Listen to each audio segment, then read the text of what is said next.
안녕하십니까. 저의 이름은 아텟 피안 신토우 파우르입니다. 저는 미얀마에서 태어났습니다. 저는 제가 경험한 것을 여러분과 나누고 싶습니다. 그 전에 제가 어떻게 자라왔는지 말하고 싶습니다. 저는 1958년에 보가일이라는 마을에서 태어났습니다. 저의 부모는 대부분의 미얀마 사람들처럼 절실한 불교 집안이었습니다. 저희는 가난하게 살았습니다. 제가 13살 때 저는 학교를 그만두고 고기잡이 배에서 일하기 시작했습니다. 우리는 강에서 물고기나 새우를 잡았습니다. 제가 16살 되던 해에 저는 그 배의 선장이 되어 있었습니다. 그때 저는 메인마하라곤 섬의 북쪽 지역에서 살았습니다. 제가 태어난 보가일 지역의 북쪽에 있었습니다. 이곳은 수도 양곤에서 100마일 정도 떨어져 있습니다. 어느 날 제가 17살 때의 일입니다. 우리는 물고기를 많이 낚았습니다. 많은 물고기 때문에 큰 악어가 저희에게 다가오기 시작했습니다. 그 악어는 저희의 배를 따라왔고 공격하려고 하였습니다. 우리는 겁에 질려 노를 저어서 배를 댈 수 있으면 빨리 강기슭으로 가려고 했습니다. 그 악어는 계속 쫓아왔고 그 꼬리로 배를 쳤습니다. 아무도 죽지 않았지만 이것은 저의 삶에 영향을 미쳤습니다. 저는 더 이상 고기잡이를 하지 않기로 결심했습니다. 그 악어는 우리의 배를 가라앉혔습니다. 머지않아서 아버지의 고용인은 아버지를 양곤으로 보내게 되었습니다. 18살 때 저는 스님이 되기 위해서 절로 보내어졌습니다. 미얀마에 있는 대부분의 부모들은 한 번쯤은 자기 아들을 절로 보내려고 합니다. 그런 곳에서 봉사하는 것이 크나큰 영광이라고 생각합니다. 우리는 이 관례를 오랫동안 보아왔습니다. 제가 19살이 된 지 3개월이 지났을 무렵 저는 스님이 되어 있었습니다. 선임 스님은 저에게 새 불교 이름을 주셨습니다. 이것은 우리나라의 관례이기도 합니다. 저는 유나타 파니타 아쉰투리아로 불렸습니다. 선임 스님의 이름은 유자딜라입니다. 그는 그 당시 미얀마에서 가장 저명한 스님이었습니다. 모두가 다 그가 누구인지 알고 있었습니다. 그는 어디서나 사람들에게 칭송받았고 훌륭한 스승으로도 알려져 있었습니다. 그는 1983년에 교통사고로 인해서 갑자기 죽게 되었습니다. 그의 죽음은 모든 사람들에게 충격이었습니다. 그때 저는 스님이 된 지 6년째 되던 해였습니다. 저는 최고의 스님이 되기 위해서 노력했습니다. 불교에 있는 모든 것을 이행하려고 했습니다. 처음엔 저는 제가 명상하기 위해서 공동묘지에서 살았습니다. 진실을 알려고 하는 스님들은 제가 하는 것을 따라했습니다. 어떤 사람은 숲속 깊은 곳으로 들어가서 자기 자신을 부인하고 가난한 삶을 살았습니다. 저는 저의 이기적인 생각들과 욕구들을 부인하려고 하였습니다. 저는 병들고 고통스러움의 연속인 이 세계에서 도망치려고 하였습니다. 공동묘지에서 저는 귀신에 대해서 두려워하지 않았습니다. 저는 계속해서 내면의 평온을 유지하려고 했습니다. 모기가 날아와서 제 팔을 물어도 그것에 대해서 무감각하게 자기 인식을 하지 않으려고 했습니다. 몇 년간 저는 최고의 스님이 되기를 갈망했고 살아있는 생명체를 죽이지도 않았습니다. 저는 저의 조상들처럼 불경을 배웠습니다. 저의 승려로서의 삶은 제가 병을 앓을 때까지 계속되었습니다. 저는 그때 당시 만다라이에 있었습니다. 저는 수술을 받기 위해서 병원으로 이송되었습니다. 의사는 진료를 하였습니다. 저는 황열병과 말라리아 두 병을 동시에 앓고 있었습니다. 병원에 있은 지 한 달 후에 저의 병은 더욱 악화되었습니다. 의사는 제가 회복하기는 불가능할 것이라면서 저의 퇴원을 조치하게 되었습니다. 이제 전 그 이후로 저에게 일어난 사건을 말하려고 합니다. 병원에서 퇴원한 후에 저는 저를 돌보던 승려들이 있는 절로 갔습니다. 저는 점점 더 쇠약해져 갔고 혼수 상태로 빠지게 되었습니다. 저는 3일 후 다시 깨어나서야 제가 죽었었다는 것을 알게 되었습니다. 저의 육체는 썩어 있었고 시체 냄새가 났습니다. 제 심장의 고동은 오랫동안 멈춰 있었습니다. 저의 육체는 불교 관례에 따라서 장사지내어지고 화장되기 위해 준비되었습니다. 저의 영혼이 저의 육체에서 빠져나갔지만 저의 영과 혼은 완전하게 깨어 있었습니다. 저는 매우 강한 바람 속에 있었습니다. 크나큰 폭풍우가 한 지대를 나무도 풀도 없는 광활한 광야로 만들었습니다. 저는 한동안 이 광야를 매우 빠르게 걸어갔습니다. 다른 사람들은 아무도 없었습니다. 단지 저 혼자였습니다. 저는 얼마 후에 강을 건너게 되었습니다. 강 맞은편에서 저는 무서운 불길을 볼 수 있었습니다. 불경에는 이런 것에 대한 개념이 없습니다. 처음에 이것을 보았을 때 전 이곳이 지옥인 줄을 알지 못했습니다. 하지만 마귀를 본 후에 알게 되었습니다. 그의 얼굴은 사자 얼굴 같았고 그의 몸도 사자 같았습니다. 그러나 그의 다리는 용의 비늘과 같았습니다. 그의 머리에는 뿔이 많이 나와 있었습니다. 그의 얼굴은 너무나도 무섭게 생겼기에 저는 두려워하였습니다. 그 마귀는 저에게 불의 연못을 보라고 말했습니다. 저는 거기서 미얀마 스님들이 입는 연황색 옷을 걸친 스님을 볼 수 있었습니다. 저는 더 가까이 가서 보았고 머리를 삭발한 남자를 보았습니다. 제가 그 얼굴을 보았을 때 저는 그 우자딜라 1983년에 교통사고로 죽은 저명한 스님이었다는 것을 알게 되었습니다. 저는 왜 전 지도자가 이 고통의 연못에 감금되었는지 마귀에게 물었습니다. 저는 왜 그가 불의 연못에 있는 겁니까? 그는 매우 좋은 스승이었습니다. 그는 당신이 사람인가 개인가라는 강의 테이프를 통해서 수천의 사람들이 그들이 동물보다 낫다는 것을 깨우쳐 주었습니다. 지옥의 왕은 대답했습니다. 그렇다. 그는 좋은 스승이었다. 그러나 그는 예수를 믿지 않았다. 그로 인해서 그는 지옥에 있는 것이다. 그는 저에게 그 연못에 있는 다른 한 사람을 보라고 하였습니다. 저는 왼쪽 머리가 긴 머리카락들로 감싸여진 사람을 볼 수 있었습니다.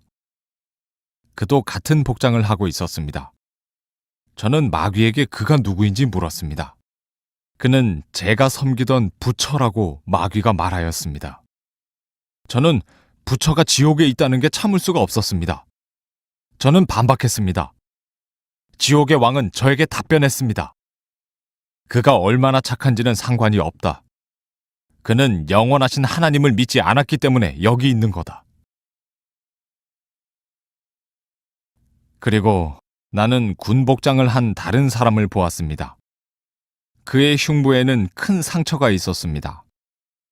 저는 그가 누구인지 물었을 때 그는 미얀마의 혁명 지도자 아웅산이다 라고 마귀가 대답하였습니다. 그리고 그는 아웅산이 지옥에 있는 이유는 기독교인들을 박해하고 죽였기 때문이기도 하지만 결정적인 이유는 그가 예수를 믿지 않았기 때문이다 라고 하였습니다. 저는 불의 연못에서 또 한 사람을 볼 수 있었습니다. 그는 키가 컸으며 군 갑옷으로 무장을 하고 있었습니다. 그는 칼과 방패를 들고 있었습니다. 그는 이마에 상처가 나 있었습니다. 그는 제가 본 사람들 중에서 가장 커 보였습니다. 그가 팔을 쭉 뻗었을 때 그 팔 길이는 보통 사람의 손가락에서 팔꿈치 사이의 길이의 6배에 달했습니다. 마귀는 이 남자의 이름은 골리앗이다. 그가 여기 있는 이유는 그가 전지전능하신 하나님과 그의 종 다윗을 모독했기 때문이다 라고 하였습니다. 저는 골리앗과 다윗을 몰랐기 때문에 혼돈스러웠습니다. 마귀는 골리앗은 성경에 기록되어 있다. 너는 지금 그가 누구인지 모르지만 크리스찬이 된 후엔 알 것이다 라고 답했습니다. 또 다른 마귀가 저에게 왔습니다. 저는 불못을 뜨겁게 달구기 위해서 불을 지피는 자를 보았습니다. 그는 당신도 불못에 들어갈 자인가? 라고 물었습니다. 저는 아니다. 나는 여기를 보러 온 사람이다. 라고 말했습니다. 이 불못에 불을 지피는 자는 무서운 형상을 하고 있었습니다.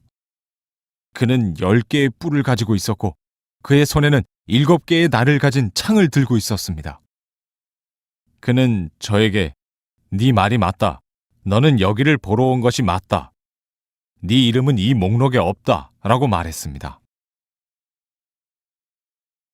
그는 저에게 제가 온 길로 다시 돌아가야 한다고 하였습니다.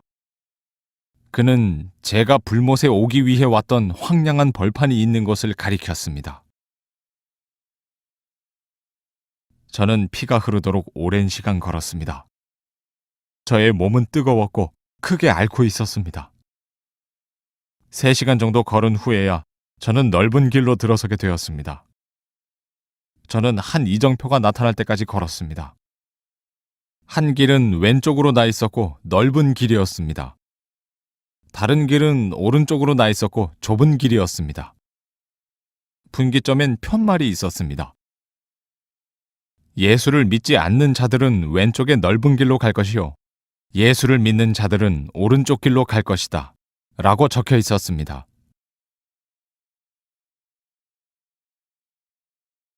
저는 넓은 길로 나 있는 것이 흥미롭게 느껴져서 그쪽으로 내려갔습니다. 300야드 전방에는 2사람이 제 앞에서 걷고 있었습니다. 저는 그들을 따라잡으려고 하였지만 속수무책이었습니다. 그래서 저는 분기점으로 다시 돌아왔습니다. 저는 멀어져가는 그 2사람을 계속 지켜봤습니다. 그들이 그 길의 끝에 다다랐을 때 그들은 칼에 찔림을 당했습니다. 그들은 고통스럽게 비명을 질렀습니다. 저도 그들이 당한 것을 보자마자 비명을 질렀습니다. 저는 2사람이 가던 길은 상당히 위험한 길이라고 생각했습니다. 저는 믿는 자들의 길로 들어서서 걸었습니다. 1시간 정도 걸은 후에 그 길의 표면은 순수한 황금빛으로 바뀌었습니다. 그 길은 너무도 순수한 황금이었기에 저의 얼굴도 볼 수 있었습니다. 그리고 저는 제 앞에 서 있는 한 남자를 보았습니다. 그는 흰색 예복을 입고 있었습니다. 또 저는 아름다운 노래를 들을 수 있었습니다. 그 노래는 너무도 맑고 아름다웠습니다. 그것은 제가 절에서 불공을 드리면서 드리는 찬불보다 더 의미 있고 좋았습니다. 그 흰 예복의 남자는 저와 같이 걷기를 권유했습니다. 저는 그에게 이름이 무엇인지를 물었습니다. 그는 대답하지 않았습니다.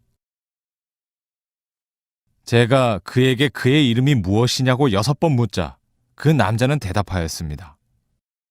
그는 나는 천국의 열쇠를 쥐고 있는 사람이다. 천국은 매우 아름다운 곳이다.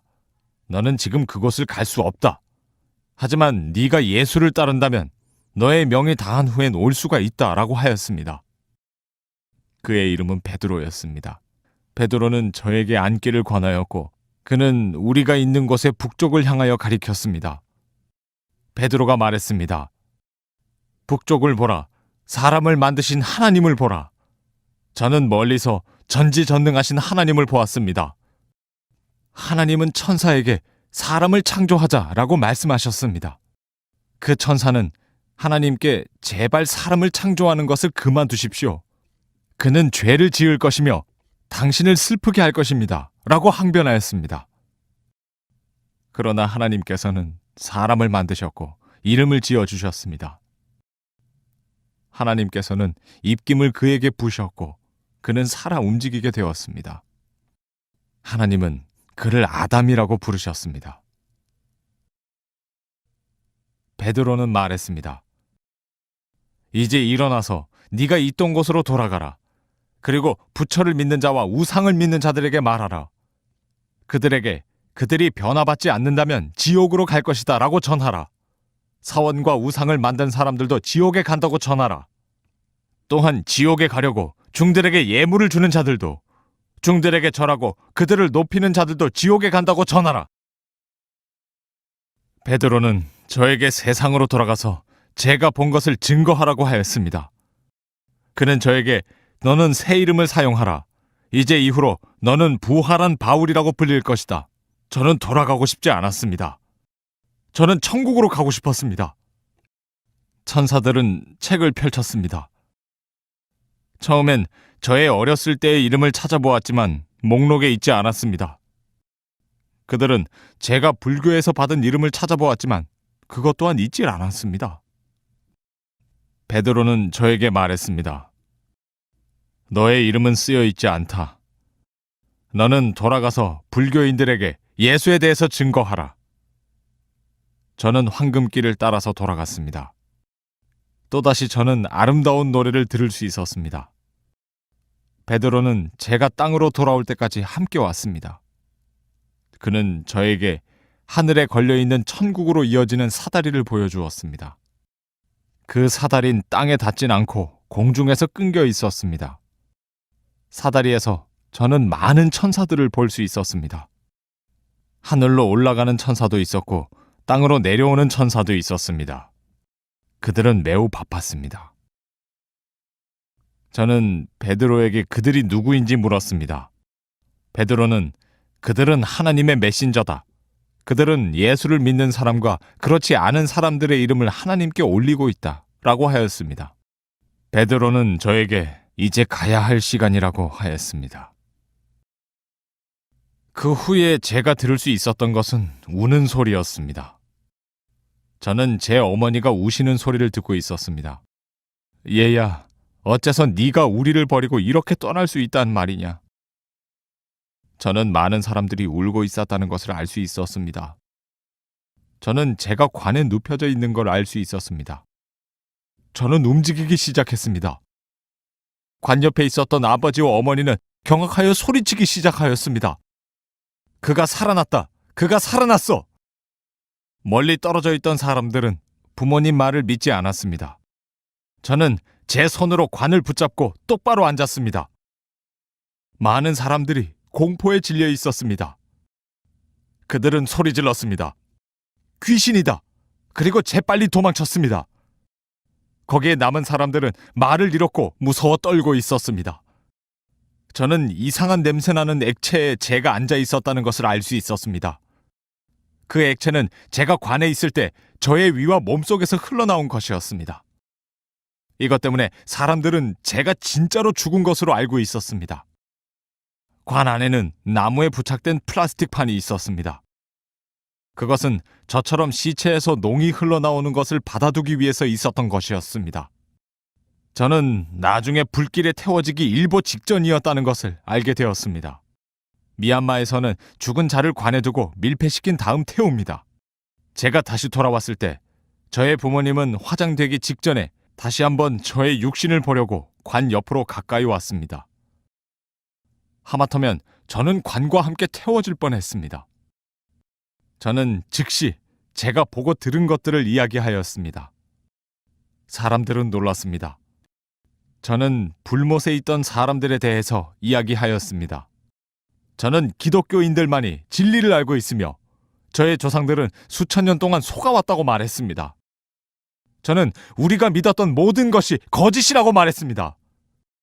사람들이 놀랐습니다. 그들은 제가 어떤 중이었는지 그리고 제가 부처의 가르침에 대해서 얼마나 열심히 특심이었는지를 알고 있었기 때문입니다. 미얀마에서는 사람이 죽으면 이름과 나이를 관 옆에 새겨놓습니다. 스님이 죽으면 그의 이름과 나이 그리고 그가 스님으로서 살아온 기간을 새겨놓습니다.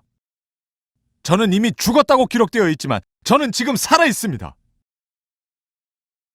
지금까지는 죽었다가 살아난 미얀마의 한 승려의 간증이었습니다.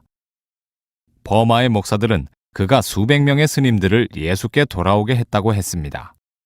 그의 증언은 당연히 동의하기가 힘듭니다. 그것 때문에 그의 메시지는 천국으로 가는 길은 한 길인 예수를 통해서만 간다는 것을 받아들이지 못하는 사람들에게는 듣기 거북한 것입니다. 강한 반대에도 불구하고 그의 경험은 그에게는 너무도 사실적이었기에 그는 흔들리지 않았습니다. 수년간의 스님, 엄격한 부처의 옹호자로 지내다가 그의 사랑과 부활 후에 즉시 찬송하게 되었고 다른 스님들에게 가짜신을 버리라고 하면서 전심으로 예수를 따르게 되었습니다. 그가 병들어 죽기 전에 그는 기독교에 대해서 전혀 알지 못했습니다. 그가 3일 동안 관에서 배운 모든 것들은 그에게는 너무나도 새로운 것이었습니다. 그가 보고 온 지옥과 천국은 실제로 존재하는 것입니다. 자기 죄를 회개하고 예수님을 구주로 영접하여 천국으로 가는 여러분 되시길 바랍니다.